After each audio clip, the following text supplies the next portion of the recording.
أيضا إخواننا الكرام، إن لمكانة فلسطين عند المسلمين أنه لما فتحها عمر بن الخطاب رضي الله عنه وأرضاه جعلها أرض وقف إسلامي. Beliau menyampaikan bahwasanya bumi Palestina bukan hanya milik orang Palestina saja, tetapi milik seluruh umat Islam yang ada di seluruh dunia. Mengapa demikian? Masjidil Haram, Masjid Nabawi, dan Masjid Al-Aqsa. Nah, dari tiga tempat ini kiblat yang pertama umat Islam itu adalah Masjid Al-Aqsa.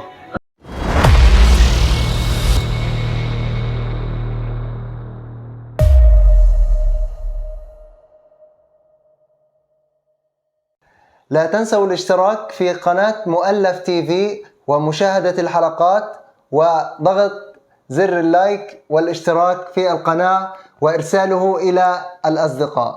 شكرا. Jadi beliau mengatakan bahwasanya jangan lupa ikuti ya dan tonton video-video yang ada di channel Mu'allaf TV. Oh ya, dan jangan lupa klik tombol like, kemudian komen dan subscribe. Bismillahirrahmanirrahim. Assalamualaikum warahmatullahi wabarakatuh. Waalaikumsalam. Alhamdulillahilladzi arsala rasulahu bil huda wa dinil haqq liyudhhirahu 'ala dini kulli wa kafa billahi syahida. Asyhadu an la ilaha illallah wahdahu la syarika lah wa asyhadu anna sayyidina Muhammadan 'abduhu wa rasuluh. Allahumma shalli 'ala sayyidina Muhammad wa 'ala ali sayyidina Muhammad. Rabbi shrah li sadri wa yassir li amri wahlul 'uqdatam min lisani yafqahu qawli, amma ba'd.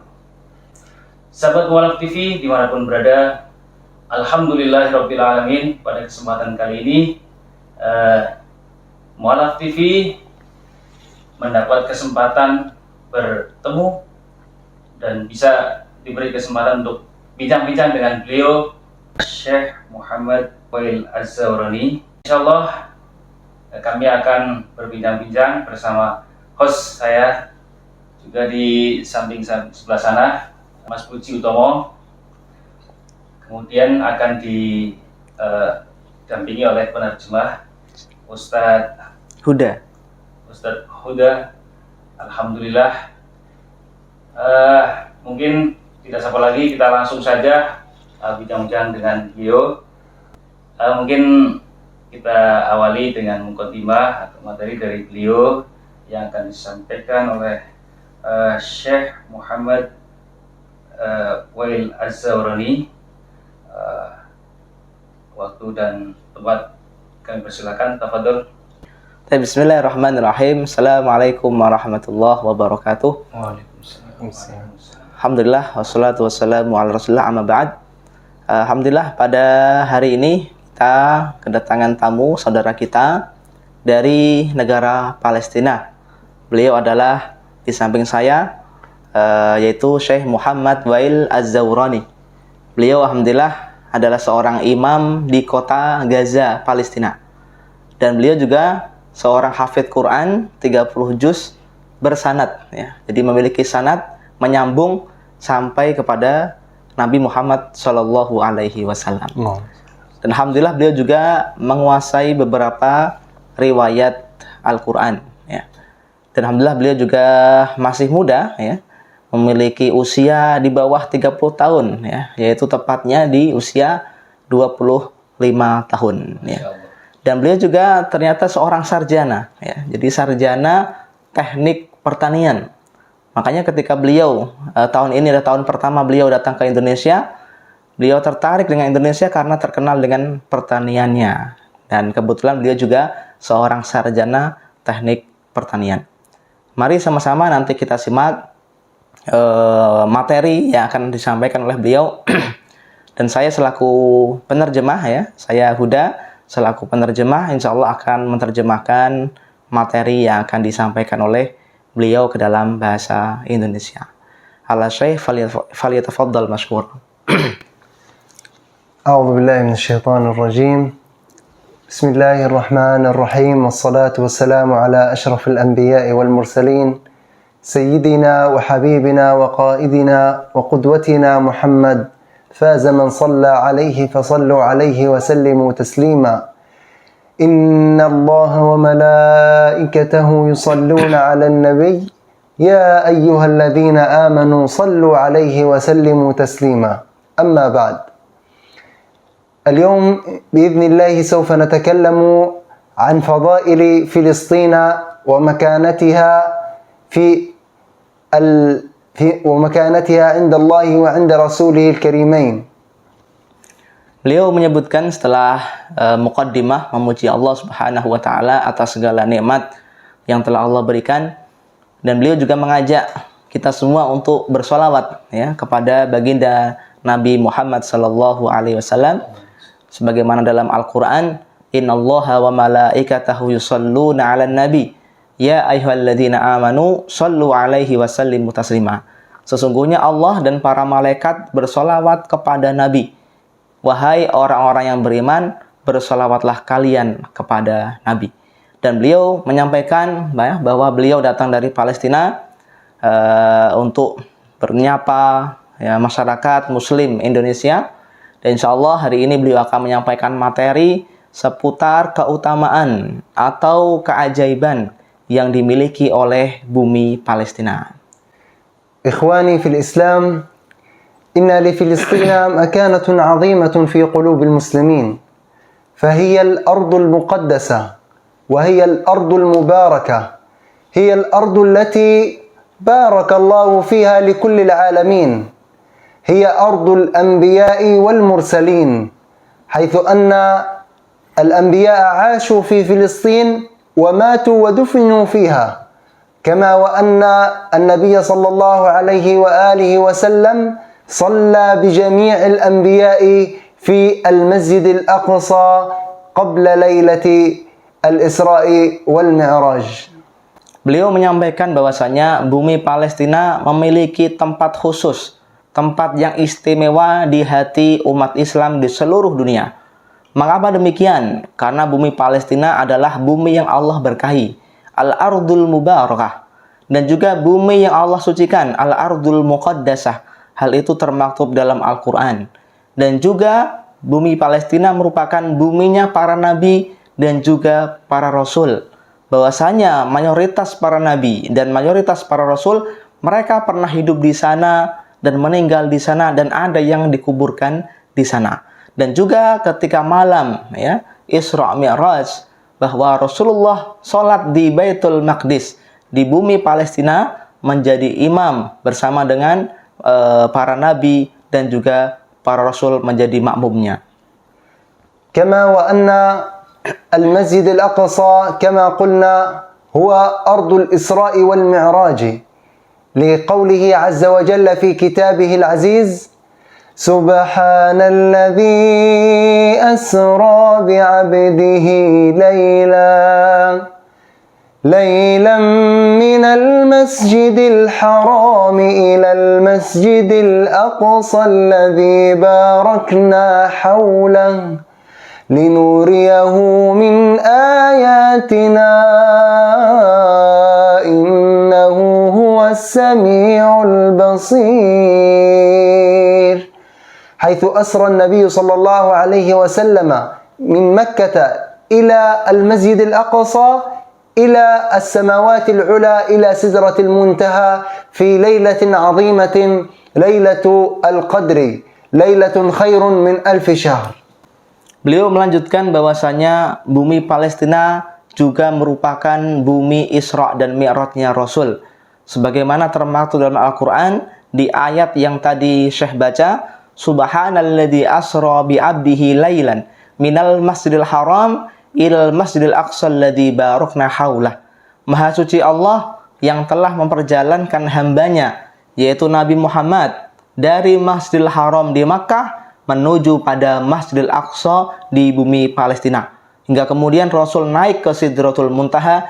Ayyuhal ikhwal ahbab, أيضا المسجد الأقصى هو أولى قبلات المسلمين وهو ثاني مسجد وضع على هذه الأرض وثالث الحرمين الشريفين لقوله عن أبي هريرة رضي الله عنه عن النبي صلى الله عليه وسلم قال لا تشد الرحال إلا لثلاثة مساجد المسجد الحرام ومسجدي هذا أي المسجد النبوي والمسجد الأقصى.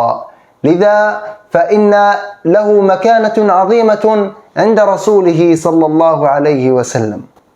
Dan juga adalah bumi Palestina, di sana ada Baitul Maqdis, ada Masjidil Aqsa yang merupakan kiblat pertama umat Islam.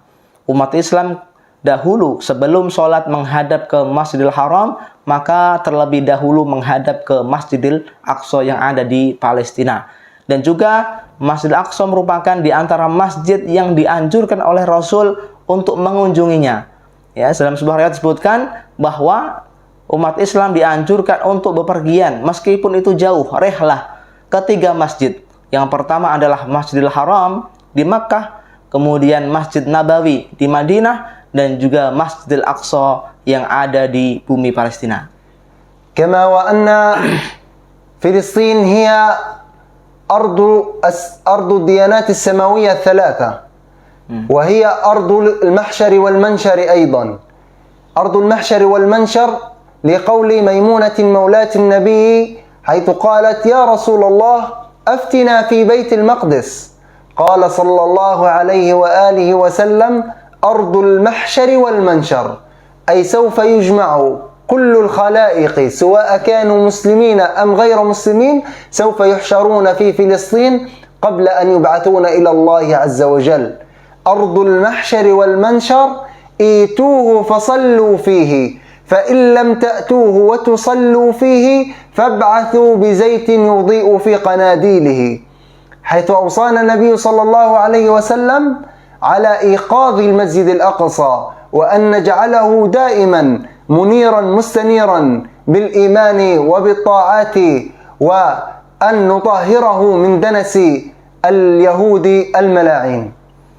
Beliau melanjutkan bahwasanya di antara keajaiban atau keutamaan yang dimiliki oleh bumi Palestina adalah bahwa di sana sebagai ardul mahsyar wal mansyar, yaitu bumi di mana kelak pada hari kiamat semua manusia akan dikumpulkan dan dibangkitkan dari sana.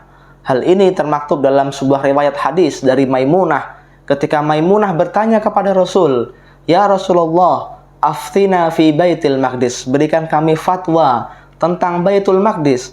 Rasul pun menjawab, "Ardul mahsyar wal mansyar," bahwa Baitul Maqdis yang ada di Palestina adalah bumi kelak di mana hari kiamat semua manusia akan dikumpulkan dan dibangkitkan dari sana. Kemudian Rasul pun melanjutkan, "Ituhu fasallu fi," datanglah ke sana dan sholatlah di sana. Dan jika kita tidak mampu untuk datang ke sana dan tidak mampu untuk sholat di sana, maka hadiahkanlah zait atau hadiahkanlah minyak untuk menyalakan lentera di sana. Hal ini memberikan isyarat bahwasanya kita diperintah untuk menyelamatkan Baitul Maqdis, membantu Baitul Maqdis, menyalakan lentera di sana supaya terus menyala, ya, terang dengan keimanan maupun ketaatan. أيضا إخواننا الكرام، إن لمكانة فلسطين عند المسلمين أنه لما فتحها عمر بن الخطاب رضي الله عنه وأرضاه جعلها أرض وقف إسلامي، أرض وقف إسلامي، حيث أنها ليست للفلسطينيين وحدهم وليست لسكان فلسطين الذين يعيشون هناك، بل هي لجميع المسلمين على هذه الأرض، وهي لكل مسلم يؤمن بالله ويؤمن برسوله. لذلك وجب علينا أن ندافع عن المسجد الأقصى لأن هذا من عقيدة الإسلام وعقيدة المسلمين أيضا. Beliau menyampaikan bahwasanya bumi Palestina bukan hanya milik orang Palestina saja, tetapi milik seluruh umat Islam yang ada di seluruh dunia. Mengapa demikian? Karena dahulu sahabat Umar bin Khattab ketika membebaskan Masjidil Aqsa, maka Umar bin Khattab menjadikan tanah di sana wakaf untuk umat Islam semuanya. Hal ini memberikan isyarat bahwasanya bumi Palestina bukan hanya milik orang Palestina saja. Kita pun memilikinya dan kita pun memiliki tanggung jawab untuk menjaganya, ya, membebaskannya dari penjajahan, ya, dan membantu saudara-saudara kita yang sedang berjuang dalam mempertahankan Masjidil Aqsa. لذلك إخواننا نوصيكم بالمسجد الأقصى وبالدعاء للمسجد الأقصى بأن يحررها الله من دنس اليهود الملاعين، لأنكم كما تعلمون أنهم يدنسون كل يوم في المسجد الأقصى ويعكرون على المصلين والمعتكفين في المسجد الأقصى، وأيضا يرمون القنابل داخل المسجد ويمارسون كل أشكال العنف في المسجد الأقصى حتى يشوشوا على المسلمين وحتى يجعلوا هذا الشيء في قلوبنا حسرة للمسلمين جميعا. لذلك نوصيكم إخواننا الكرام بالمسجد الأقصى. وصدق رسول الله صلى الله عليه وسلم إذ قال: من أراد أن ينظر إلى قطعة من الجنة فلينظر إلى بيت المقدس. هذا وصية رسولنا صلى الله عليه وسلم. يجب علينا أن ندافع عن المسجد الأقصى لأنه أمانة في أعناقنا وأعناق المسلمين جميعا. Beliau mengajak kita semuanya umat Islam, khususnya yang ada di Indonesia, untuk ikut mendoakan ya, saudara-saudara kita ya, yang berjuang dalam melindungi dan membebaskan Baitul Maqdis atau Masjidil Aqsa. Dan bahwasanya kita ketahui bersama ya, di media sosial ya, atau di berita, bahwa hampir setiap hari di sana terjadi kebrutalan daripada tentara Zionis ya, terjadi kekerasan yang tidak hanya menimpa orang tua saja atau anak muda saja, tetapi anak kecil pun tidak terlepas dari kejahatan mereka. Maka bahwasanya kita ya diberikan amanah ya, wasiat dari Rasul untuk menjaga Masjidil Aqsa, untuk mempertahankan Masjidil Aqsa dan tidak menyerahkan begitu saja kepada tentara Zionis. Kemudian Syekh pun tadi menukil sebuah riwayat ya, man aroda ayyanzura qit'atal ardil jannah ya, barang siapa yang ingin melihat potongan bumi surga, maka lihatlah bumi Palestina di Masjidil Aqsa.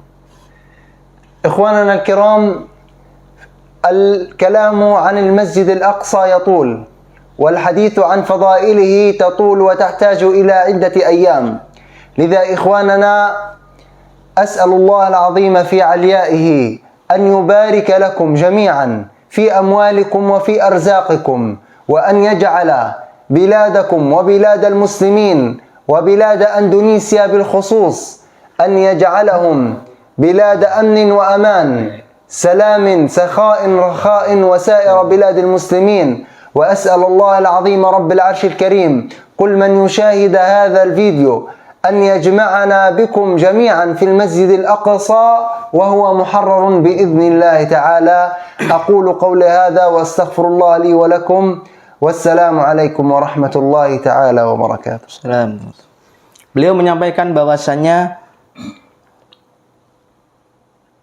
beliau mengajak ya jamaah في الختام دعاء يعني beliau mendoakan kepada khususnya umat Islam yang ada di Indonesia ya, bahwasanya beliau mendoakan agar kita di Indonesia menjadi dalam keadaan aman ya, keadaan tenang, bisa beribadah dengan nyaman tanpa ada kekerasan ataupun ancaman ya.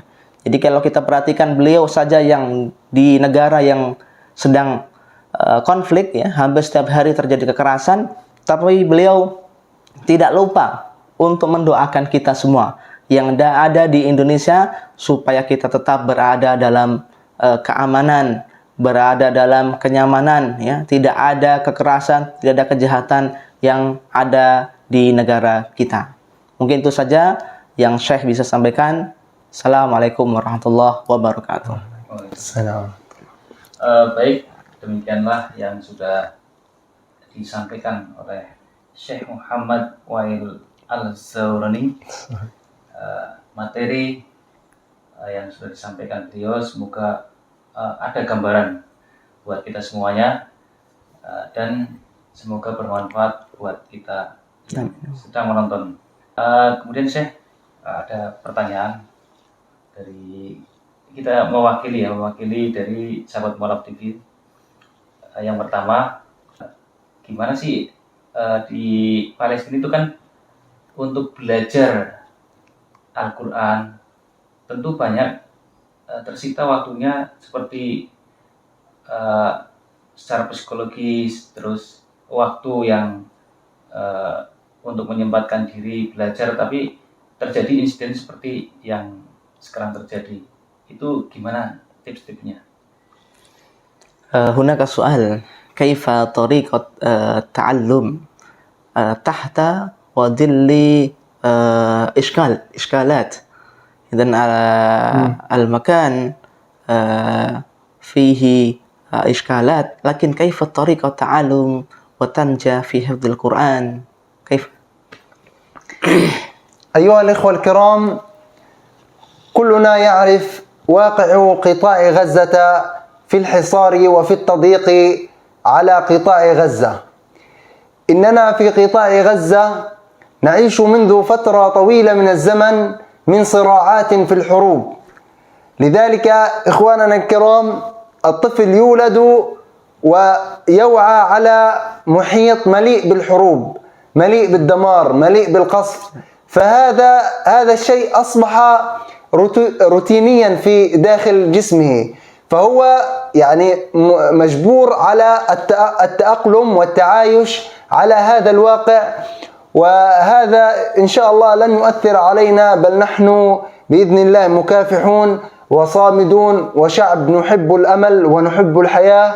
والحمد لله يوجد الكثير من حفظة كتاب الله في قطاع غزة، هذا بفضل الله وبفضل الآباء الذين يهتمون بشؤون أولادهم في حفظ وإرسالهم لتعلم القرآن الكريم في مساجدنا، لأن كل مساجد قطاع غزة يوجد بها حلقات تحفيظ، وهذا بشكل يومي بعد صلاة المغرب يتم تحفيظ وتعلم القرآن داخل المساجد في كل قطاع غزة.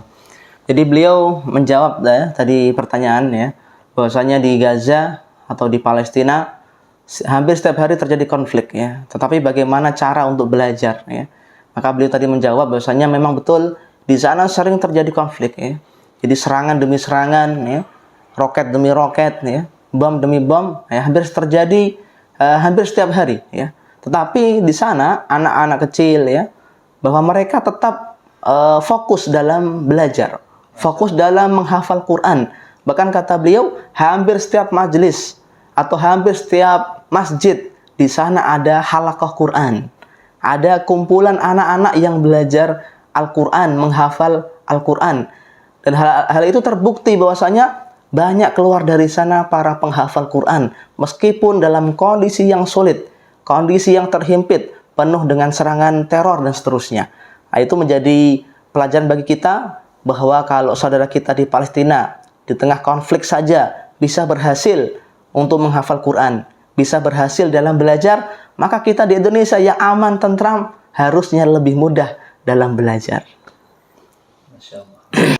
Kira-kira apa sih yang melatar belakangi konflik di Palestina? Yang melatar belakangi? ما السبب إشكالات في فلسطين؟ السبب الأول من الإشكالات في فلسطين. صراعنا مع الاحتلال الإسرائيلي هو صراع عقائدي، صراع على الدين الإسلامي. غير ذلك إن فلسطين تقع في مكان جغرافي مناسب وملائم، يعني مطمع لجميع الدول وليس للإسرائيليين فقط، لأنه مربط بين 3 قارات، قارة أوروبا وقارة آسيا وقارة أفريقيا.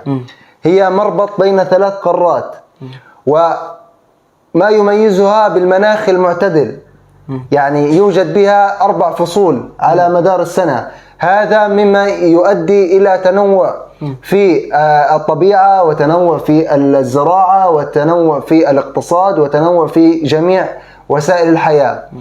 لذلك قلنا الهدف الرئيسي بين صراعنا مع اليهود هو صراع عقائدي على المسجد الأقصى، لأنهم يزعمون أن لديهم هيكل مزعوم سوف يبنوه مكان الأقصى وهذا لن يحصل بإذن الله تعالى.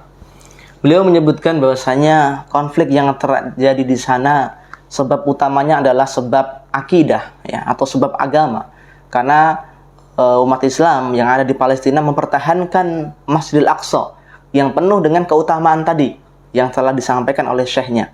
Ya, jadi sebab utamanya adalah sebab akidah, keyakinan umat Islam yang ada di sana dan juga mempertahankan Masjidil Aqsa ya. Selain daripada itu adalah bahwa letak geografis Palestina merupakan letak yang sangat strategis ya. Karena di sana dekat dengan 3 benua, benua Asia, Afrika maupun Eropa. Dan juga di sana memiliki 4 iklim ya, 4 iklim.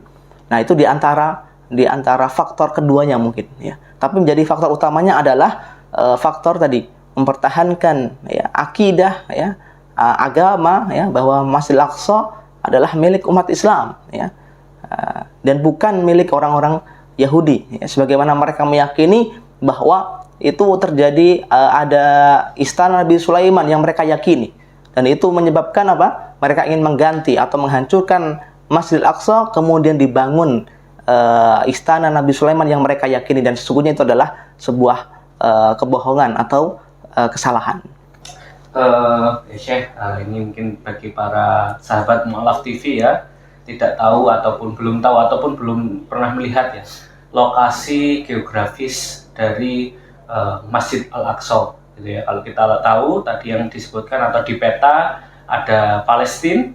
Nah, cuman untuk lokasi Al-Aqsa, nah ini mungkin bisa dijelaskan oleh Syekh lokasinya di mana saja dan di dalam Al-Aqsa itu ada apa saja. Tafadhol.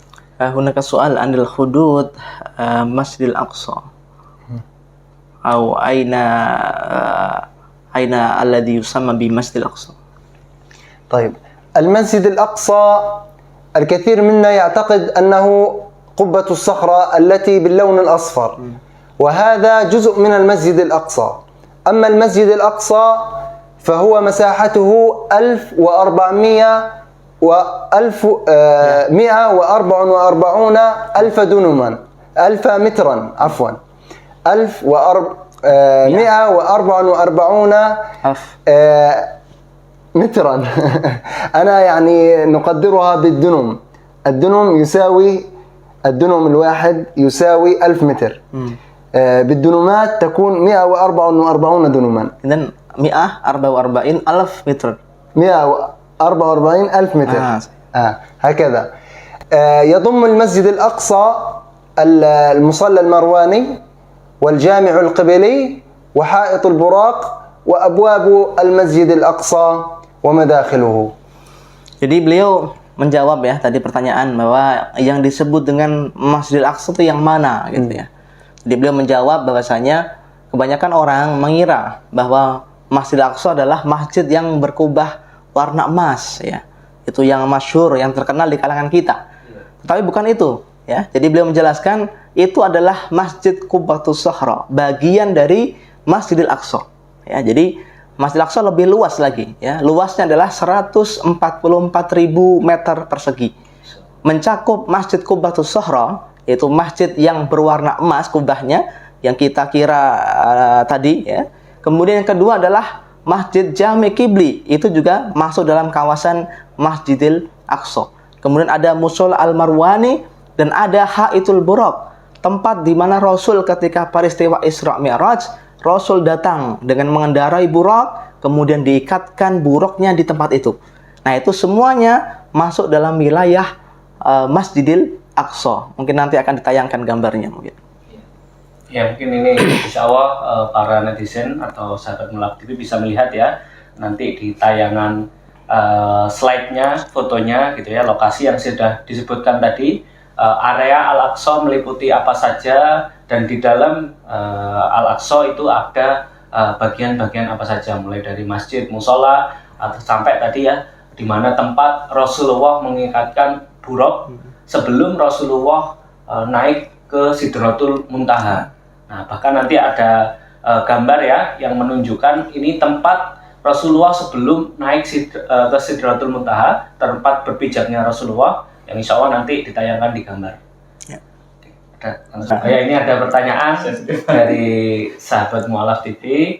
Bagaimana menyikapi kondisi kita di negara yang mungkin berbeda dengan Palestina? Apa yang harus kita lakukan dengan sikap-sikap kondisi negara kita masing-masing ya, sehingga bisa mensupport warga Palestina dalam pembebasan Al-Aqsa.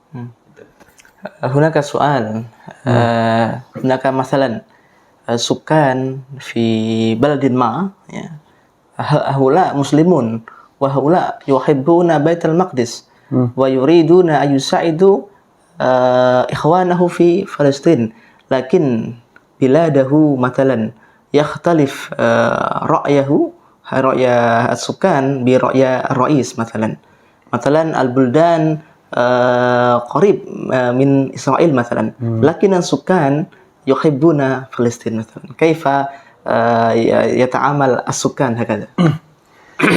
يعني من بين مؤيد ومعارض هناك الكثير من المحبين والداعمين من الشعوب لقضية فلسطين ولقضية المسجد الأقصى، ولكن هناك بعض الحكام من الحكام الفاسدين. هؤلاء الحكام إذا اجتمعوا، أنا أقول لك لو اجتمعوا على رأي واحد بتحرير فلسطين هذا لن يكلفهم ساعة واحدة من التحرير. ساعة واحدة يحررون فلسطين بالكامل. ولكن هناك بعض الأطماع من بعض الدول بينهم وبين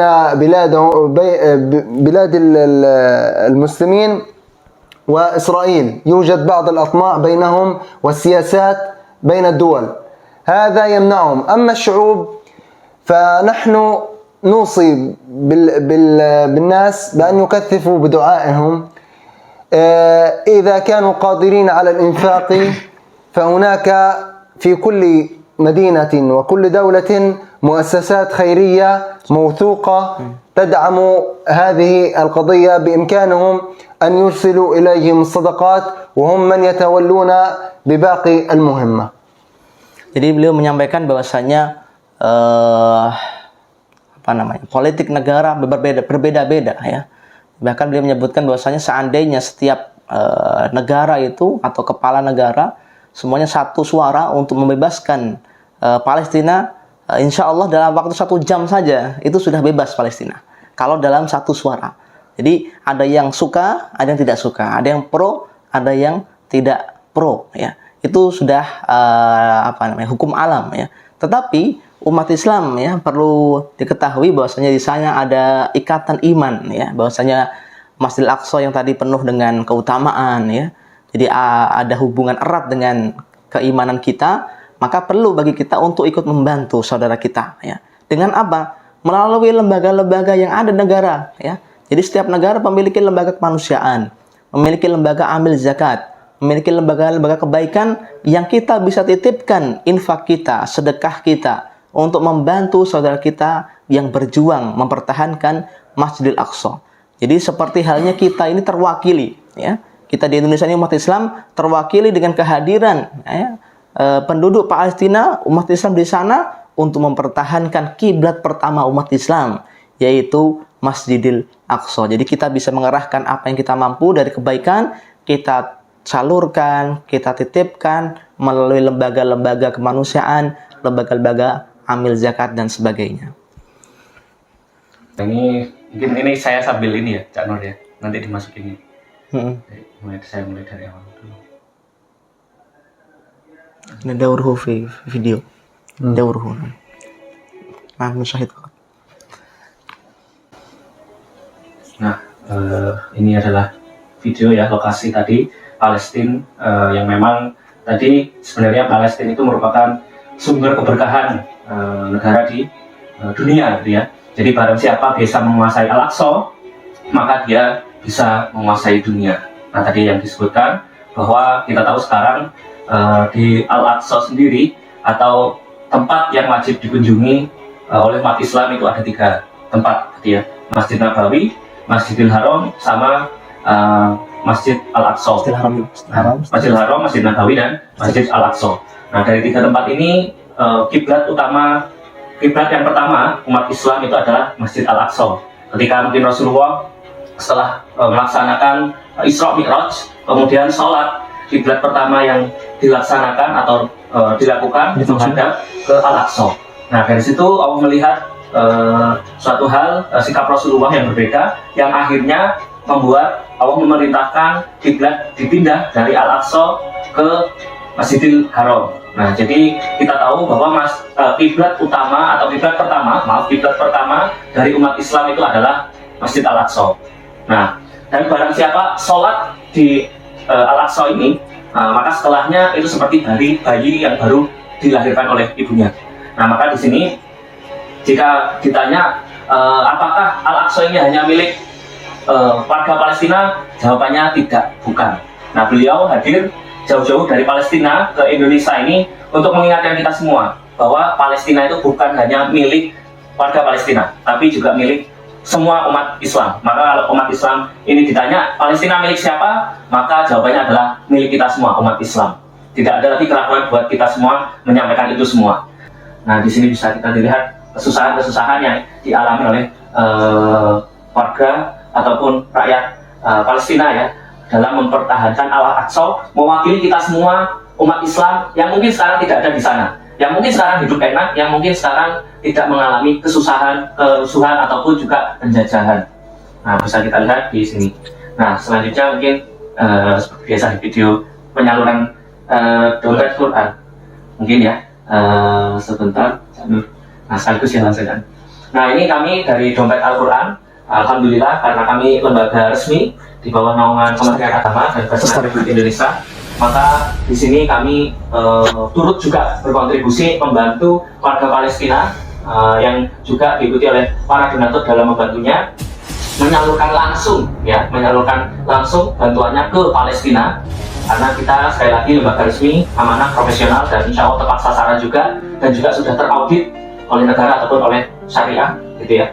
Nah, di sini kami menyalurkan bantuan langsung ke warga Palestina berupa bahan pokok makanan, obat-obatan, logistik perlengkapan kehidupan yang lainnya untuk terus bisa mempertahankan Al-Aqsa dari penjajahan.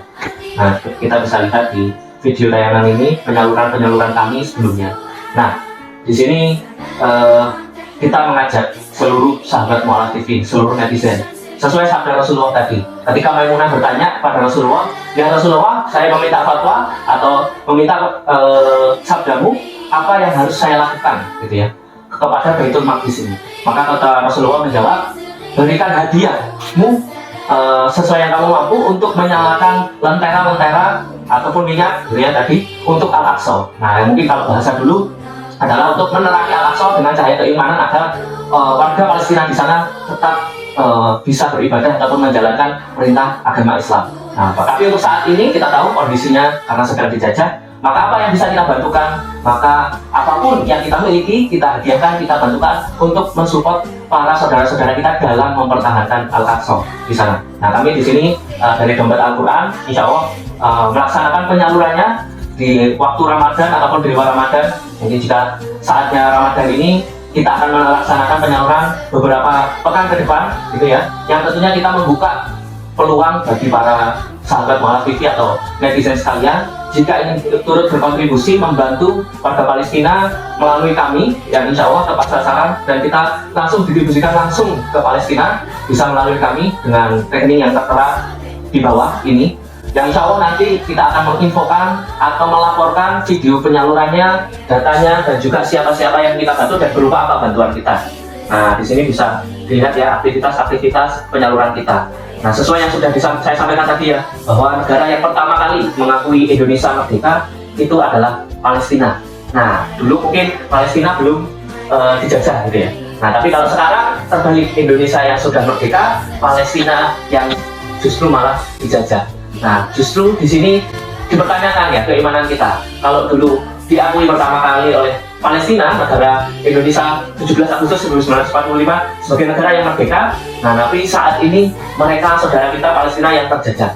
Maka di mana rasa kemanusiaan kita, rasa balas budi kita ya untuk warga Palestina yang sekarang detik ini masih terjajah. Nah, setidaknya andaikan ini hari terakhir buat kita, andaikan ini bulan terakhir buat kita, setidaknya ketika kita berkontribusi ataupun membantu Palestina, warga Palestina dalam mempertahankan Al-Aqsa, maka setidaknya ini merupakan langkah kita agar kita bisa menjadi saksi nanti di hadapan Allah bahwa selama hidup, selain kita beribadah di Indonesia, selain kita beribadah sebagaimana biasanya, tapi kita juga memperdulikan saudara-saudara kita di Palestina sesuai perintah Allah dan Rasul-Nya, sesuai dengan kontribusi yang semampu kita miliki. Nah, di sini silakan jika ingin berkontribusi membantu Palestina secara langsung melalui aksi nyata, melalui dompet Al-Quran Indonesia yang insya Allah amanah, tepat sasaran, bisa transfer melalui rekening di bawah ini. Setidaknya itu menunjukkan keberpihakan kita berada di mana. Jadi kalau mungkin dulu cerita kisah Nabi Ibrahim ketika dibakar dan burung pipit berusaha memadamkan apinya, dan di situ burung pipit ditanya apakah dari memadamkan api itu berusaha itu apakah berdampak pada Nabi Ibrahim yang terbakar, mungkin tidak terlalu berdampak gitu ya. Tapi setidaknya burung pipit itu menjawab ketika nanti ditanya Allah bisa menjelaskan dia berada di posisi mana. Nah, di sini juga sama ya, Bapak Ibu sahabat Mula Alaf TV, ketika ada saudara-saudara kita warga Palestina mengalami penjajahan seperti ini, mengalami penjajahan yang dilakukan oleh Zionis Israel, maka setidaknya kontribusi kita atau langkah aksi nyata kita untuk membantu warga Palestina itu menunjukkan keberpihakan kita di mana, gitu ya. Apakah di Yahudi ataupun di Yahudi Israel ataupun di warga Palestina umat Islam dalam mempertahankan Al-Aqsa. Silakan bagi yang ingin berkontribusi melalui dompet Al-Quran, sekali lagi karena kami lembaga amanah profesional, bisa transfer melalui rekening di bawah ini, dan juga konfirmasi ke nomor WA hotline yang tertera di bawah ini, yang insya Allah nanti kita lakukan penyaluran dan kita laporkan secara langsung penyaluran kita, data-datanya juga, dan juga ini merupakan aktivitas-aktivitas yang insya Allah mudah-mudahan bernilai pahala, bernilai juga di sisi Allah Subhanahu Wa Taala. Amin ya rabbal alamin. Saya kembalikan lagi. Baik, demikian apa yang disampaikan oleh Agung Puji Utomo. Semoga menjadi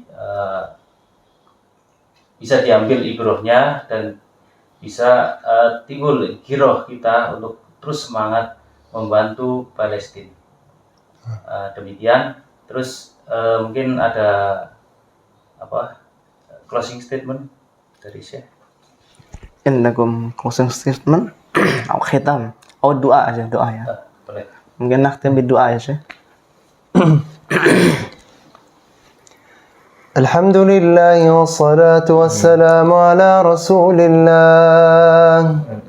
Allahumma salli wa sallim wa zid wa barik ala sayyidina Muhammadin fil awwalin.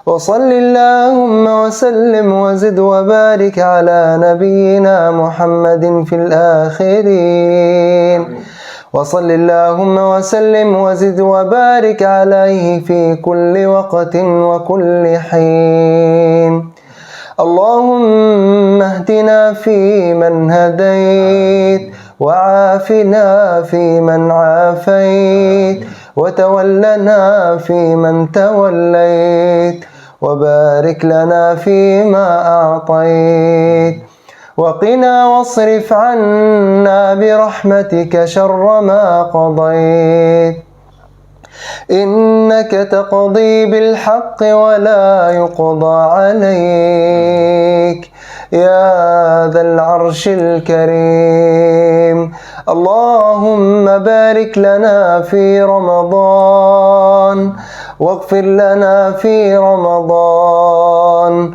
وتقبل منا سائر أعمالنا اللهم تقبل صلاتنا وصيامنا ودعاءنا وسائر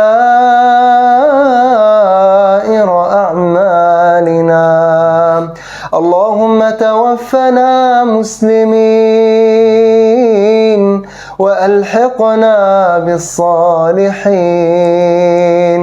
اللهم لا تجعلنا من الخاسرين في رمضان اللهم آت نفوسنا تقواها فزكها أنت خير من زكاها والطف بنا فيما جرت به المقادير اللهم حبب إلينا الإيمان وزينه في قلوبنا وكره إلينا الكفر والفسوق والعصيان اللهم اجعل تجمعنا تجمعا مرحوما واجعل تفرقنا من بعده تفرقا معصوما اللهم ارزقنا صلاة في المسجد الأقصى محررا اللهم ارزقنا فيه صلاة قبل الممات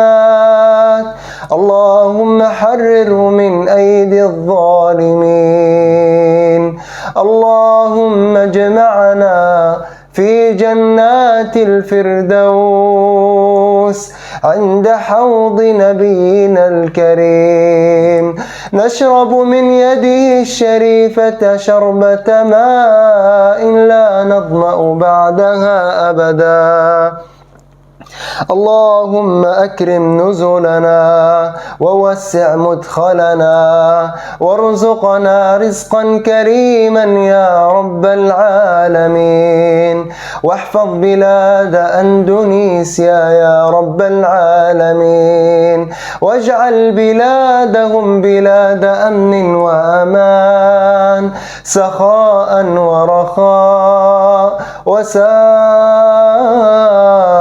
بلاد المسلمين اللهم وحد صفنا واجمع كلمتنا وانصرنا بنصرك الكريم اللهم آتنا في الدنيا حسنة وفي الآخرة حسنة وقنا عذاب النار وآخر دعوانا أن الحمد لله رب العالمين.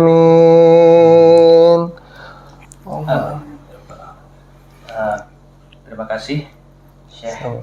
Terima kasih Ustadz sudah mau berbagi kepada kita semuanya, kepada sahabat Mualaf TV tentang kisah-kisah persoalan di Palestina dan ilmu yang sudah disampaikan kepada kami. Semoga bermanfaat buat kita semuanya, terutama buat sahabat Mualaf TV yang mungkin pada saat ini sedang menonton.